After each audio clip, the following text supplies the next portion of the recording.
Ahli akademik ini pelbagai dan skopnya amatlah luas. Dan seperti mana yang sudah diketahui umum, tiada titik noktah akan pendidikan. Dan begitulah juga dalam bidangnya. Dan jikalau Profesor Dr. Nurul Fajar merupakan dekan yang pertama yang mendapat pengiktirafan tertinggi pendidikan daripada Apple, tokoh seterusnya juga punyai kehebatannya yang tersendiri. Tapi bukannya di kelas dan makmal. Kreatif, Penuh warna-warni. inovatif Semangat yang kuat. dan proaktif.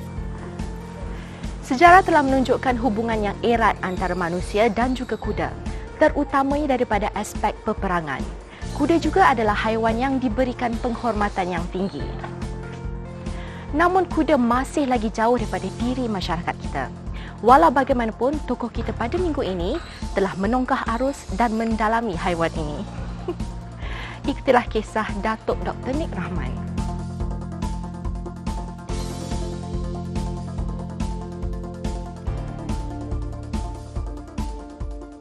Datuk Dr. Nik Abdul Rahman mungkin satu nama yang asing bagi kebanyakan individu. Tapi ada peribahasa yang menyatakan berlian itu sering terselindung. Dan inilah juga dengan kisah The Malaysian Cowboy.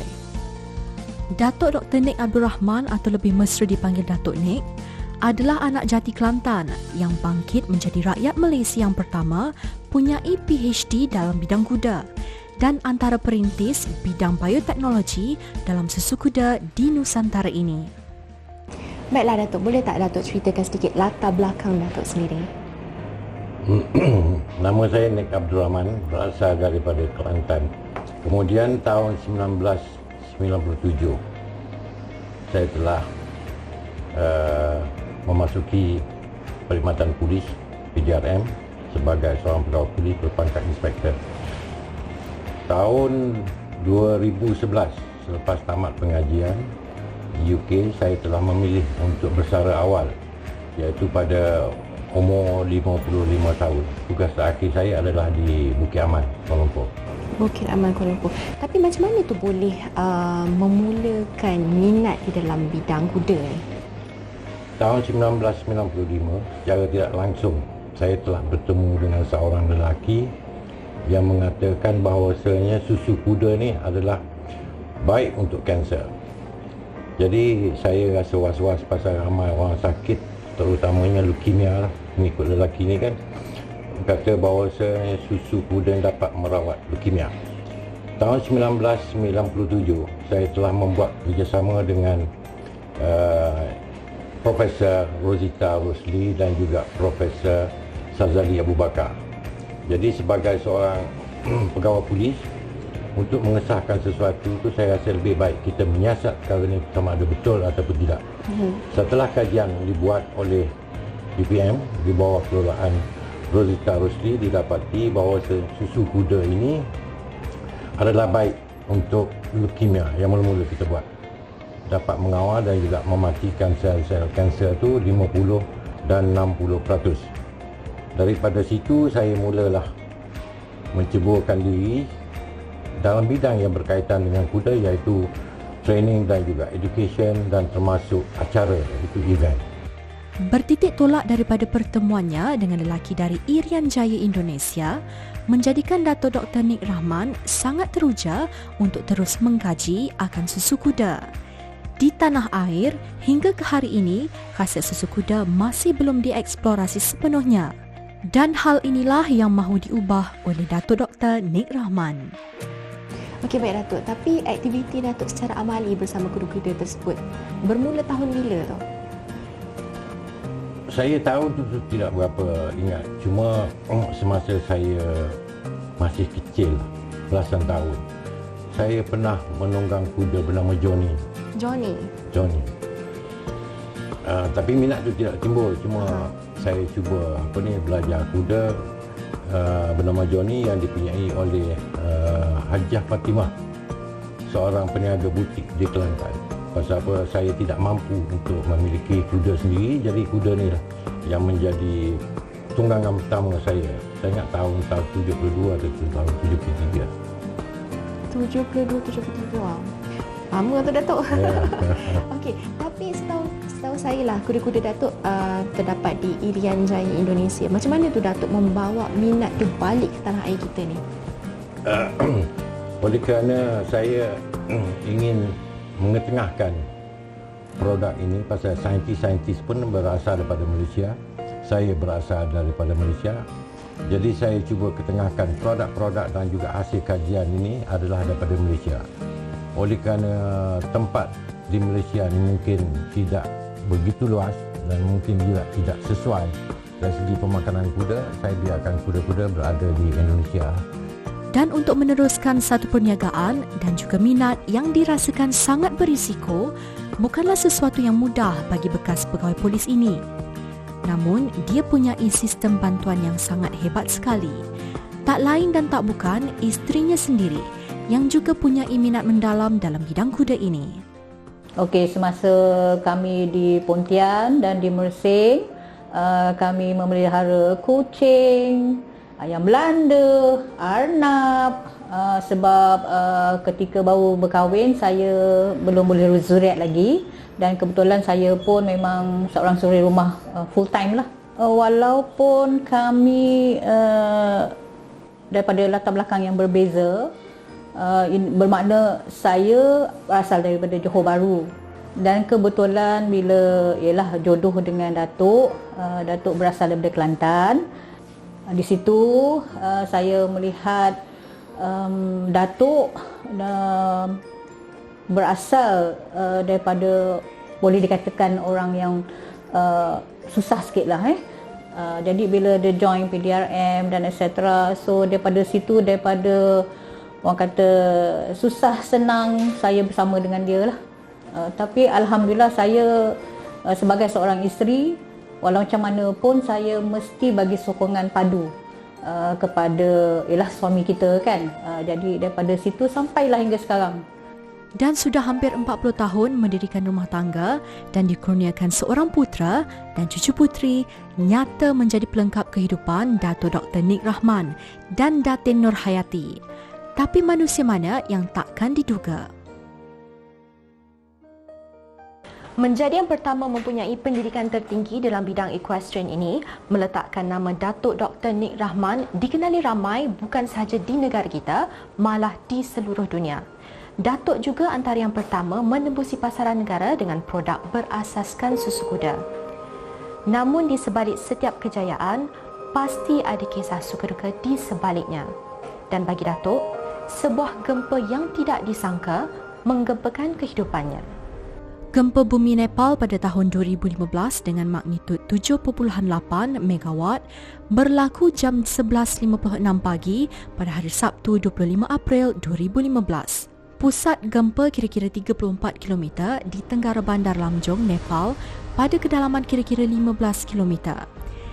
Ia adalah gempa bumi yang paling kuat telah melanda Nepal sejak gempa bumi Nepal Bihar 1934. Lebih 1,900 orang dilaporkan telah meninggal dunia. Mangsa turut dilaporkan di India, China dan Bangladesh. Gempa bumi turut berlaku di Gunung Everest, melebihi jumlah kematian runtuhan Gunung Everest 2014. Bangunan lama tapak warisan dunia UNESCO di Lembah Kathmandu, termasuk beberapa bangunan di Kathmandu Durbar Square juga runtuh. Dan saat semua itu berlaku, Dato' Dr. Nik Rahman berada di Kathmandu.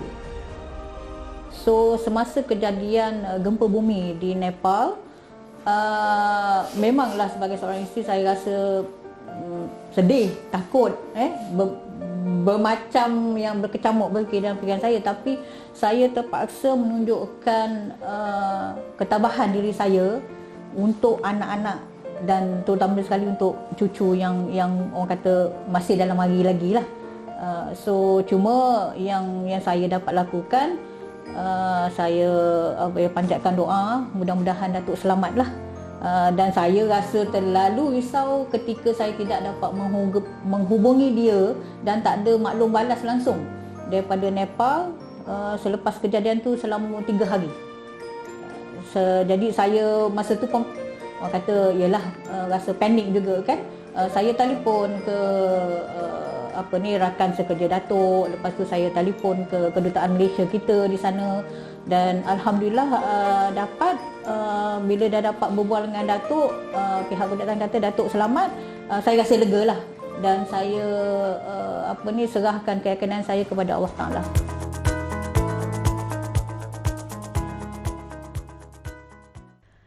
Menunggang kuda adalah pengalaman menyeronokkan kepada mereka yang sukakan cabaran.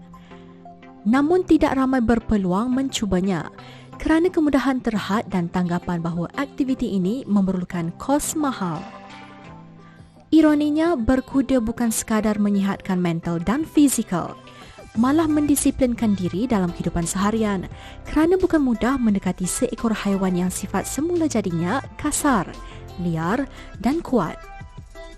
Lebih menarik lagi, aktiviti berkuda menjadi terapi penyembuhan pelbagai penyakit dan masalah seperti mental, emosi, fizikal, bahasa, autisma dan sindrom Down.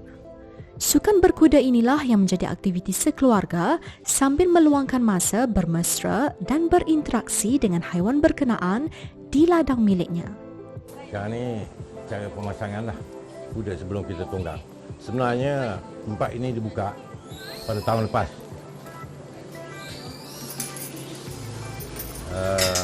Tapi oleh kerana cuaca yang tidak menentu, jadi 90% lah dah siap. Dan tempat ini adalah untuk Riding Without Borders, khususnya pada kawan-kawan saya yang minat cowboy, yang minat kuda dan yang biasa menunggang. Jadi kawasan ini luasnya 5 ekar, tetapi kawasan menunggangnya lebih kurang 40 km melalui bukit dan belakang bukit sampai ke air terjun dan 2 sungai. Kepada mereka-mereka yang tidak tahu menunggang kuda, kita ada juga tempat ni untuk kelas menunggang di depan sana tu. Dan setakat ni ramai budak-budak yang berumur kurang daripada 10 tahun, termasuklah orang yang OKU, dan juga lelaki yang tidak pernah naik kuda, takut dengan kuda, tapi belajar di sini, umurnya 67 tahun. Alhamdulillah, beliau telah menunggang bukan setakat di sini, di Putrajaya, di Pahang, berkata-kata lah. Dan seorang lagi tu telah menunggang sampai ke Amerika. Dan Datuk Dr. Nik Rahman percaya yang masih ramai belum mengetahui aktiviti menunggang kuda mampu membantu memperbetulkan tubuh manusia, termasuk sistem penghadaman, saraf, organ perkumuhan dan pendek kata, penunggang kuda pasti sihat dan bertenaga. Bagi kanak-kanak yang mengalami masalah fizikal, misalnya lumpuh, berkuda adalah cara menikmati kebebasan yang selama ini tidak dapat mereka rasa ketika berada di atas kerusi roda. Baiklah Datuk, boleh tak ceritakan apa sebenarnya yang kuda-kuda yang sedang buat? Sekarang ni kita sedang warming up kuda kan. Dia keluar daripada stable, biasanya kita akan bawa keluar supaya dia sesuai dengan penunggang-penunggang yang bakal menunggang lah. Dan penunggang-penunggang yang biasa ni yang ada ni kira dah biasa dengan kuda-kuda luar dan kuda-kuda sini. Ini acara bonding lah, kita walkkan dia. Ada acara berjalan ni, acara mula-mula lah dalam dalam acara kuda kan. Bermula dengan walk ataupun berjalan. Kemudian daripada situ dia pergi ke lebih laju lagi, iaitu trotting. Trot ni dia ada sitting trot dengan rising trot. Kemudian gates yang ketiga adalah canter.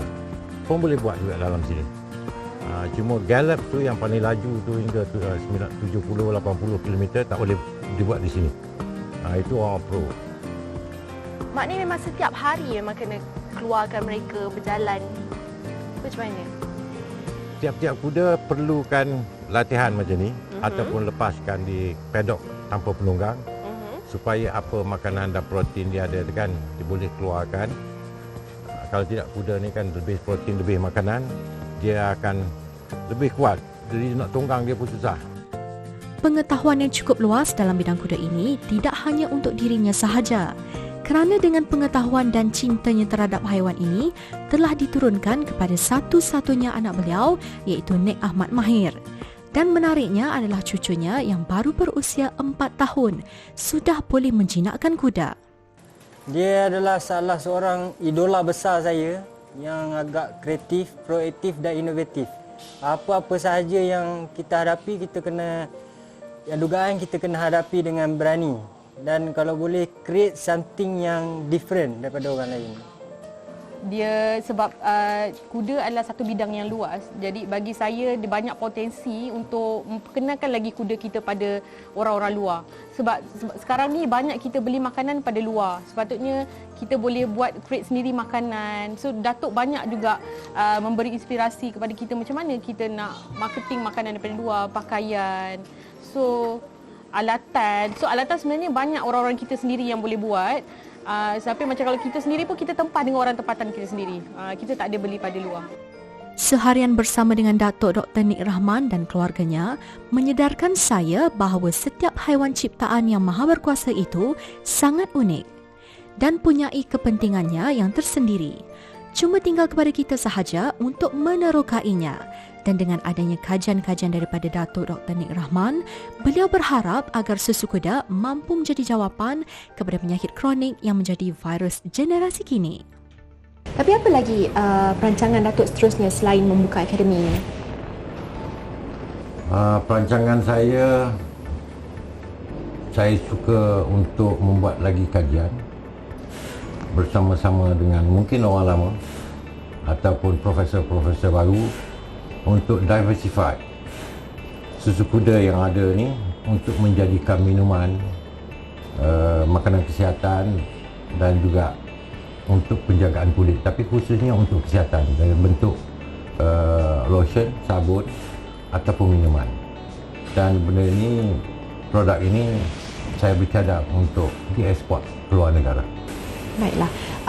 Datuk, mungkin Datuk boleh bagi sedikit nasihat kepada penonton-penonton di luar sana jika mereka juga ada minat yang sama macam Datuk. Bagi mereka-mereka yang ada minat sama dengan saya, kita permudahkan. Carilah tempat-tempat untuk belajar kuda, menunggang kuda atau apa-apa bersabit dengan kuda dengan orang yang tahu. Khususnya seorang trainer yang betul-betul dilatih dan juga kuda-kuda yang betul-betul sesuai untuk ditunggang. Kalau kuda itu tidak bagus, dilatih bagus pun tidak bagus, tidak elok. Kalau kuda itu tidak bagus, pelatih tak bagus pun tidak elok. Jadi pelatih-pelatih itu akan belajar menunggang kuda, mengambil masa yang lama tapi tak pandai-pandai. Banyak lagi perancangan yang sudah pun bermain di fikiran beliau. Namun yang menjadi persoalannya adalah, apakah kejayaan ini hanya akan diteruskan oleh legasi figura ini? Atau ada ramai lagi di luar sana yang akan menembusi kejayaan seperti Datuk Dr. Nik Rahman?